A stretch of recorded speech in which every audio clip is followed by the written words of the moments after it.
अक्सर ये सुनने में आता है कि income tax department search and seizure operation चलाकर किसी पर्सन के घर में रेड मारता है और अनअकाउंटेड कैश बरामद होता है। तो आप अपने घर में कितना कैश रख सकते हैं? क्या इसके लिए कोई लिमिट बताई गई है?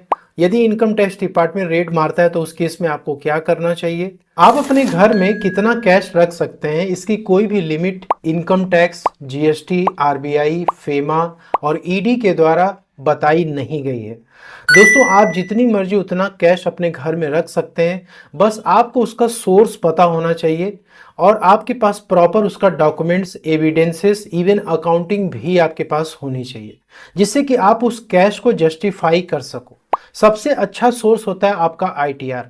आपके आईटीआर में आपकी इनकम की सारी डिटेल्स रहती है। यदि इनकम टैक्स डिपार्टमेंट की रेट पड़ती है और आपके पास आईटीआर नहीं है, आपने आईटीआर फाइल ही नहीं किया हुआ है, ना तो आपके पास उस कैश का कोई एविडेंस या डॉक्यूमेंट्स है, आपने जो भी एक्सप्लेनेशन दिया वो इनकम टैक्स ऑफिसर को जस्टिफाइड नहीं लगा, वो जो आपकी कैश है वो सेक्शन 68 के अकॉर्डिंग अनएक्सप्लेन्ड कैश या इनकम की तरह ट्रीट की जाती है। और अनएक्सप्लेन्ड इनकम के ऊपर इनकम टैक्स लॉ के अकॉर्डिंग पेनाल्टी के प्रोविजंस एप्लीकेबल हो जाते हैं, जिसमें कि जितना भी कैश पकड़ा गया है उसका 60% तो सिर्फ टैक्स का अमाउंट ले लिया जाता है, 25% सरचार्ज अलग से जोड़ा जाता है। इसके अलावा दोस्तों 4% का सेस और उसके बाद 15% का एक्स्ट्रा जो है पेनाल्टी चार्ज किया जाता है। तो ये टोटल मिला करके 78% तक के आपको पेनाल्टी पे करने पड़ते हैं। और इसके अलावा सेक्शन 271 AC में इनकम टैक्स ऑफिसर 10% का एक्स्ट्रा पेनाल्टी लगा सकता है। और यदि आपने टैक्सेस को टाइम पे नहीं किया तो उस केस में सेक्शन 234A, B और C में इंटरेस्ट भी आपको पे करना पड़ सकता है। एग्जाम्पल के लिए 10 लाख रुपीस बरामद हुआ जो कि अनएक्सप्लेन्ड कैश है, तो इस पे 60% का टैक्सेस आएगा, लगभग 6 लाख रुपीस का। 25% सरचार्ज लगेगा इस टैक्स अमाउंट पे, ये अमाउंट आएगा 1,50,000।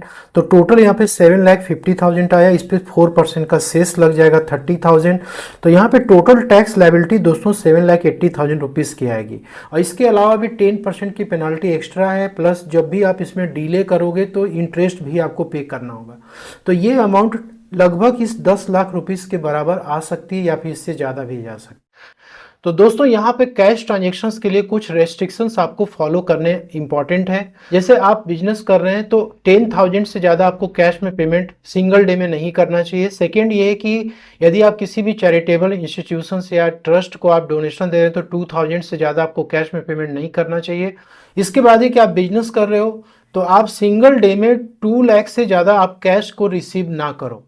वीडियो पसंद है इसे लाइक शेयर जरूर करें। Thank you so much for watching.